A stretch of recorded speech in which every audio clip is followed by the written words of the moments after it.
सूर्य को इस चराचर जगत की आत्मा के रूप में स्थान दिया गया है। ग्रहों में राजा हैं सूर्य। नवग्रहीय व्यवस्था में जिस ग्रहीय व्यवस्था से आत्मबल देखा जाता है वो स्वयं सूर्यदेव ही हैं। जहाँ मंगल ग्रहों में सेनापति हैं, बुध युवराज हैं, देवगुरु बृहस्पति ज्ञान के अधिपति ग्रह हैं, शुक्र जहाँ दैत्य गुरु हैं तो वहीं शनिदेव महान्यायाधिपति हैं, सूर्य पुत्र हैं, राहु एवं केतु छाया ग्रह की स्थितियों में होते हैं तो वहीं चंद्रमा शीतलता के साथ प्रकाश देने वाले ग्रह हैं परंतु मन के अधिपति हैं। मस्तिष्क की स्थितियों के साथ में जो भी संवेदनाओं का प्रारूप जुड़ा होता है वहाँ पर भी सूर्यदेव की प्रमुखता रहती है। व्यक्ति जब भी नवग्रही व्यवस्था के साथ में 12 ही भावों के मध्य सूर्यदेव की स्थितियों को देखे, जांचे, परखे और उसके अनुसार जब फलाफल के रूपक को देखने वाला हो तो एक बात और गौर करनी चाहिए कि जिस भाव के साथ में सूर्यदेव हैं, जिस राशि स्थान के साथ में सूर्यदेव की स्थितियां हैं, उपासना का क्रम किस तरह से जुड़ रहा है।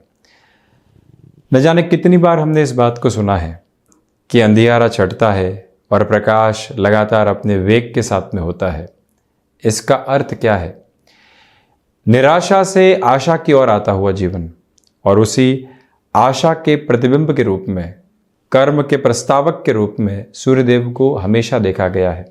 जब भी व्यक्ति अपने जीवन में अनुशासन की कामना करता है तो वो सूर्योदय के साथ में अपने जीवन को जोड़ने का प्रयास करता है। जब भी हम सूर्य उपासना की चर्चा करते हैं तो न जाने कितनी ही भ्रांतियां एक साथ में चलती हुई नजर आती है। सूर्य उपासना इस तरह से करें, सूर्य उपासना का आधार इस तरह से रखें, ग्रही व्यवस्था में सूर्यदेव कहाँ अवस्थित स्थित हैं ये एक बार देखने वाले रहें। परंतु पहले ये जानने की आवश्यकता है कि सूर्य उपासना का क्रम है क्या और जीवन के भीतर हम सूर्य उपासना को किस तरह से देखने वाले रहें। प्रथमतया इस बात पर गौर कीजिएगा कि जो भीतर आत्मा का कारकत्व है, जो व्यक्ति को नैतिकता के साथ में लेकर चलता है, जब व्यक्ति अनुशासित है, नैतिकता के साथ में चल रहा है, अपने लक्ष्य के प्रति दृढ़ है तो वो एक तरह से सूर्य उपासना की ओर ही बढ़ रहा है। जब अभ्योदय से लेकर अरुणोदय तक का समय रहता है, यानी सूर्योदय से लगभग आधे से पौन घंटे पहले का समय जब आभासी सूर्योदय हो चुका होता है और लालिमा के साथ में सूर्यदेव की किरणें जब इस धरातल के ऊपर, जब इस धरा के ऊपर रहती है तो उस स्थिति के साथ में सूर्य उपासना के क्रम को प्रमुखता के साथ में देखा गया है। तांबा जो धातु क्रम में महत्वपूर्ण है वो सूर्यदेव के साथ में जुड़ा हुआ है। गेहूं जो एक प्रमुख धान है वो सूर्यदेव की स्थितियों के साथ में जुड़ा हुआ है। तो वहीं पर श्री रामचंद्र जी ने आदित्य हृदय स्तोत्रम के साथ में युद्ध भूमि के साथ में सूर्य की एक तरह से उपासना के क्रम को रखा था। ये एक प्रक्रिया। गायत्री मंत्र उसी प्रकाश का संवाहक आधार है और वो ही उपासना का क्रम भी है। मस्तिष्क के भीतर ऊर्जा किस तरह से पूर्णतया प्रवेश करनी चाहिए, सूर्य उपासना के साथ में गायत्री मंत्र का आधार उसी स्थिति को दर्शाने वाला होता है। इस बार एक छोटा सा कार्य हम अलग सिरे के साथ में करते हुए चल रहे हैं। प्रयास ये करेंगे कि सूर्य राशि के आधार के ऊपर उपासना क्रम को बताते हुए चलें। मेष राशि में यदि सूर्यदेव का आधार है तो उपासना क्रम किस तरह से रहना चाहिए। अब जो चंद्र राशि चला करती है वो बिल्कुल अलग है। सूर्य राशि का आधार ये है कि जो लगभग महीने भर तक सूर्य एक संक्रांति क्रम के साथ में रहते हैं, उस संक्रांति क्रम के साथ में सूर्य की जो स्थितियां हैं किस तरह से उपासना के क्रम को आगे बढ़ाया जाए और किस तरह से उस स्थिति को समझकर खुद के लिए यहाँ उपासना के क्रम को निर्धारित किया जाए। सूर्य सिंह राशि स्थान में स्वग्रही है, मेष राशि स्थान में उच्चस्थ आधार को लिए हुए होते हैं, तुला राशि स्थान में जब भी रहेंगे नीचस्थ स्थितियों को प्राप्त करने वाले होंगे। तो वहीं आप ये भी देखिएगा कि जब नीचस्थ स्थितियों को प्राप्त करेंगे, जब भी सातवीं दृष्टि से अपने ही उच्च राशि स्थान को यानी मेष राशि स्थान को देखने वाले हो जाएंगे। ये भी एक नैसर्गिक तथ्य है। तो वहीं पर ये भी पूछा जाता है कि सूर्य उपासना कौन सा जातक करे और कौन सा जातक सूर्य उपासना करने वाला नहीं हो। प्रथमतया ये गौर करने की आवश्यकता है कि प्रत्येक व्यक्ति के भीतर आत्मा का विकास क्रम निरंतर तौर पर विद्यमान है। उसी वजह से व्यक्ति जीव जगत में शरीर को लेकर निरंतर गतिमान है। इसी वजह से प्रत्येक व्यक्ति विशेष सूर्य उपासना की ओर जा सकता है। अब सूर्य उपासना जब सूर्य उदय हुए और अस्तगत अवस्थाओं के साथ में आए, तो आप ये देखिएगा कि अस्तगत अवस्थाओं के साथ में जो छठ पर्व है वो प्रमुखता के साथ में जुड़ा होता है। परंतु नैसर्गिक तौर के ऊपर मकर संक्रांति जैसे पर्व हो गए, या जो निरंतर तौर के ऊपर 12 ही महीनों के साथ में जो उपासना पद्धति रहती है वो सुबह सुबह के अंतराल के साथ में जुड़ी हुई है। ये भी गौर कीजिएगा कि प्रत्येक ग्रही व्यवस्था की, भले ही राहु एवं केतु भी हो, उनके साथ में भी एक गायत्री मंत्र जुड़ा हुआ है, जिसे हम राहु गायत्री, केतु गायत्री, सोम गायत्री, मंगल गायत्री, बुध गायत्री, गुरु गायत्री, शुक्र गायत्री एवं शनि गायत्री के नाम से जानते हैं। यानी कि जिस ग्रह की दशा का आधार क्रम चल रहा है, भले ही वो महादशा के रूप में हो या अंतरदशा के रूप में हो, हम क्रमिक तौर के ऊपर उस गायत्री मंत्र के साथ में जुड़ते हैं तो नैसर्गिक तौर के ऊपर सूर्य के साथ में एक आह्वान की स्थिति को अलग तरीके से जोड़ने वाले होते हैं। वहीं गायत्री मंत्र निरंतर तौर के ऊपर किया जा सकता है। यह भी गौर कीजिएगा कि जब कई बार व्यक्ति निर्णायक मौकों के ऊपर आत्मविश्वास में कमी महसूस करता है, वो सूर्य उपासना की ओर किस तरह से बढ़ने वाला रहे, ये भी जानने की आवश्यकता है। तो पहले तो हम ये देखें कि सूर्य उदय के जो आसपास का समय है, 15 मिनट पहले और 15 मिनट बाद में, वो अति महत्वपूर्ण समय अंतराल है। तांबे का कलश, क्योंकि प्रमुख धातु का तत्व सूर्यदेव के साथ में तांबे के रूपक में ही जुड़ा हुआ है। ये भी देखिएगा आप, किसी व्यक्ति को गौर वर्ण के रूप में कहा जाता है, किसी व्यक्ति को श्याम वर्ण के रूप में कहा जाता है। तो कई बार एक अनुभव के बाद में लगातार अपने जीवन में किसी भी क्षेत्र में तपस्या करने के बाद में कई लोगों को यह भी कहा जाता है कि व्यक्ति ताम्रवर्णी है। क्या आधार है इस स्थिति के पीछे, यह भी समझने की आवश्यकता।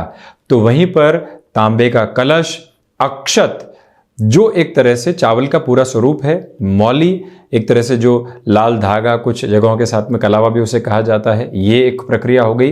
कुमकुम, क्योंकि रक्त वर्ण का आधार वहां पर उस जल के साथ में मिश्रित हो जाता है। प्रयास ये करना चाहिए कि शुद्ध जल का एक तरह से स्वरूप उस तांबे के कलश के साथ में रहे। तो वहीं पर उसमें अक्षत भी मिश्रित करते हैं तो बेहतर है। अब ये गौर करने वाली बात है कि जब भी सूर्यदेव मकरस्थ रहते हैं, उस समय गेहूं के दाने भी लगभग 11 से 21 के अंक के साथ में उस जल में मिश्रित किए जा सकते हैं। तो वहीं कुमकुम, इसी के साथ में मौली, और वहीं पर यह भी प्रयास किया जाए कि 5 से 10 मिनट तक उस कलश को पहले सूर्य के सम्मुख जो किरणें आ रही है वहां रखा जाए, और उसके बाद में उस एक तरह से कलश को लिया जाए और जो अर्घ्य दिया जाता है सूर्यदेव को, वो अर्घ्य भी दिया जाए।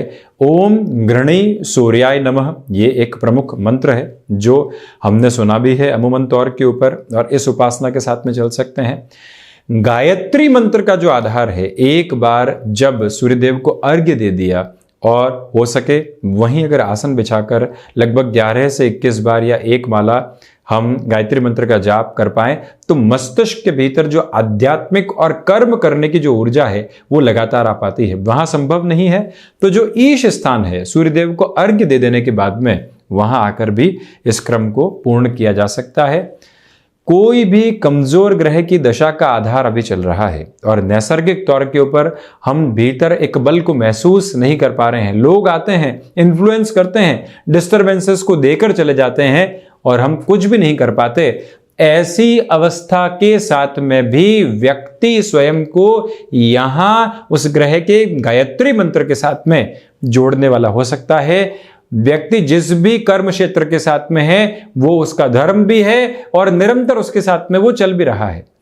तो इसी वजह से आदित्य हृदय स्तोत्रम का यदि पाठ निरंतर किया जाता है, रविवार से रविवार भी किया जाता है, व्यक्ति अपने भीतर की ताकत को अक्षुण्ण रखने वाला हो जाता है और उसी ताकत के माध्यम से जीवन में एक नैसर्गिक बल को भी प्राप्त करने वाला होता है।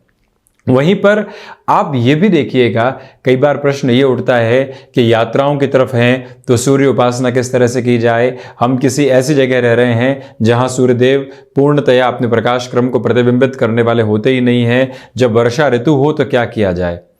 प्रथमतया बात यह है कि जब भी हम ऐसे किसी क्रम के साथ में हो तो गायत्री मंत्र के साथ में जुड़ा जा सकता है, और जिस दिशा के साथ में सूर्य उस क्रम में उदित होते हैं वहां पर हम पूर्णतया यानी पूर्व दिशा के साथ में जुड़कर हम वहां नमस्कार की मुद्रा को भी रखने वाले हो सकते हैं। और इसी के साथ में ये भी गौर कीजिएगा कि सूर्य एवं राहु का ग्रहण दोष बन रहा है, सूर्य एवं केतु का ग्रहण दोष का आधार बन रहा है। वहीं सूर्य एवं शनिदेव जो आदर्श शत्रु हैं, ये एक भ्रांति हटाने की आवश्यकता है कि इन दोनों ही ग्रहों के साथ में एक बहुत मेजर लेवल के डिस्टर्बेंसेस का बेस है, पिता पुत्र है, और दोनों ही ग्रह आदर्श शत्रु हैं। नैतिकता के साथ में जो द्वंद्व चल रहा है वो इन दोनों ग्रहों के साथ में रहने वाला होता है। एक प्रकाश का आधार है और दूसरा भौतिकता के माया जाल के साथ में फंसाकर व्यक्ति को बताता है कि प्रकाश वास्तविकता में है क्या। एक व्यक्ति ने निरंतर कार्य किया, लगातार अपने कामकाज के साथ में जुटा रहा और लगातार उसको तपिश भी मिली, प्रकाश भी मिला। एक व्यक्ति भौतिकता के घनघोर अंधकार में आया, लगातार लोगों ने उसको गलत गलत निर्णय की तरफ लेकर जाने का कार्य किया, ऐसी सलाह दी जो उस व्यक्ति के जीवन के भीतर काम की नहीं थी। उसने एक जगह आकर खुद को बिल्कुल अकेला महसूस किया, यूं लगा कि अंधकार ही अंधकार है। परंतु वहां से भीतर आत्मा रूपी तत्व एक बात कहता है कि नहीं, इस अंधकार के रूप में भी प्रकाश रूपी साकार तत्व को देखा जा सकता है। हमें प्रयास निरंतर करने की आवश्यकता रहेंगी। तो उस भौतिकता के घनघोर अंधकार से निकलकर जो आध्यात्मिकता प्रस्फुटित होती है वो भी एक तरह से शनिदेव का आधार है, जो सूर्य पुत्र ही है।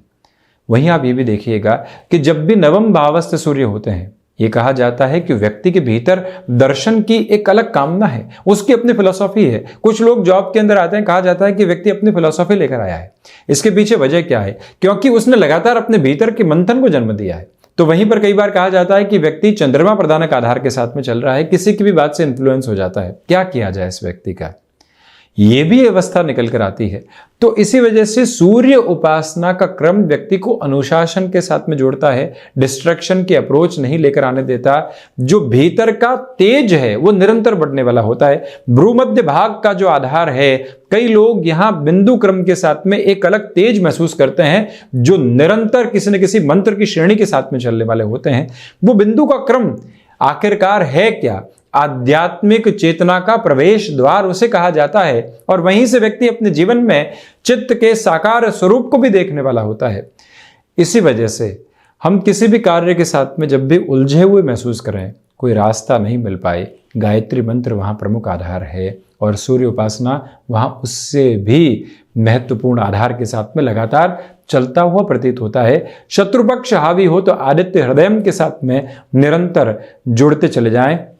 वहीं पर श्रीमद् भगवत गीता का जो वाचन एवं श्रवण का आधार भी है, वो यदि सूर्योदय के आसपास रहता है, व्यक्ति भीतर के अहम को, व्यक्ति अपने साथ चल रहे वहम को, भीतर चल रही जो डर की स्थितियां हैं उनको, अपने कामकाज के साथ में जो गति है उसको, उन सारी स्थितियों को प्राप्त करने वाला होता है। जहां श्रीमद् भगवत गीता कर्म ज्ञान एवं भक्ति योग के माध्यम को दर्शाने वाली होती है, तो वहीं पर सूर्य उपासना निरंतर व्यक्ति को इन तीनों ही क्रम के साथ में लगातार जोड़ने वाला भी हो जाता है। तो यही कारण है कि व्यक्ति सूर्य उपासना के साथ में निरंतर चलता रहे। हालांकि रुद्राष्टाध्यायी का जो चौथा अध्याय है उसका भी यदि वाचन किया जाता है, कंठस्थ करके, हृदयस्थ करके उसको भी निरंतर वाचित स्वरूप में लेकर जाया जाता है, तो जो व्यक्ति आध्यात्मिक चेतना को हासिल करना चाहते हैं, जो इग्नोरेंस के साथ में स्थितियां चलती है, प्रत्येक बात को, छोटी से छोटी स्थिति को अपने मन के भीतर लगा देंगे, मस्तिष्क में उसको जगह देंगे कि तो पहुंचेंगे कहां?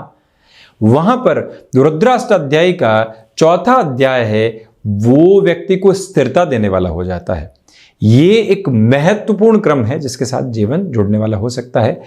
अब यहां हम प्रयास ये करेंगे कि मेष राशि के जातकों के लिए सूर्य उपासना का क्रम किस तरह से रहे, इसका पूरा वर्णन लेकर आएंगे। यदि ग्रहण दोष बने हुए हों तो वो प्रक्रिया किस तरह से चलेगी, ये भी हम यहाँ पर आपके सम्मुख रखने का प्रयास करेंगे। क्योंकि आप देखिएगा कि 5 प्रमुख तारा ग्रह की जो व्यवस्थाएं हैं वो सूर्य देव के आवरणी प्रभाव क्षेत्र में आते ही अस्त हो जाती है। राहु और केतु की शत्रुता सूर्य से बिल्कुल अलग है, वहां पर वो भी ग्रहण दोष बना देते हैं।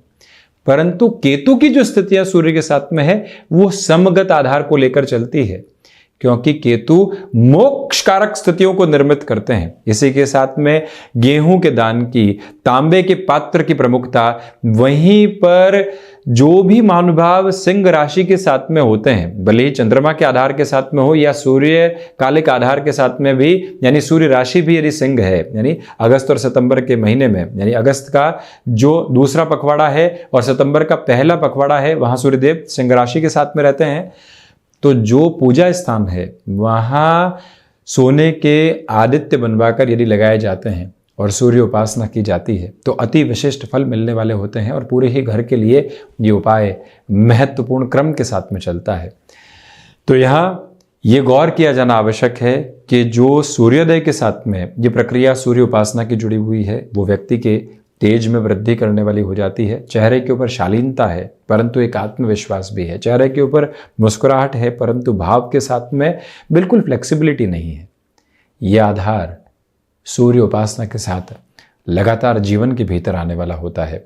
इसी वजह से हम कई बार इस भ्रांति के साथ में होते हैं कि सूर्य उपासना करें या नहीं करें। सूर्य उपासना जीवन का वो आधार है जो हमको स्थिरता देता है। आरोग्य की जो ताकत है वो भी सूर्य उपासना के साथ बहुत गहराई से निकल कर आने वाली होती है। 7 अश्वों के रथ के ऊपर सूर्यदेव निरंतर गतिमान है, ये भी एक अवस्था है। तो इसी वजह से उसकी भी चर्चा हम आगे आने वाले क्रम में करेंगे। तो सबसे पहले ये जाना जाए कि सूर्य उपासना का क्रम क्या है, किस तरह से इस स्थिति को लेकर चलें, सूर्य राशि के अनुसार किस तरह से हम सूर्य उपासना करने वाले रहें। आगे आने वाली कड़ियों के साथ में प्रत्येक सूर्य राशि के जातकों के लिए हम ये चर्चा यहाँ रखने का प्रयास करते चले जाएंगे। कोटिशः आभार और धन्यवाद।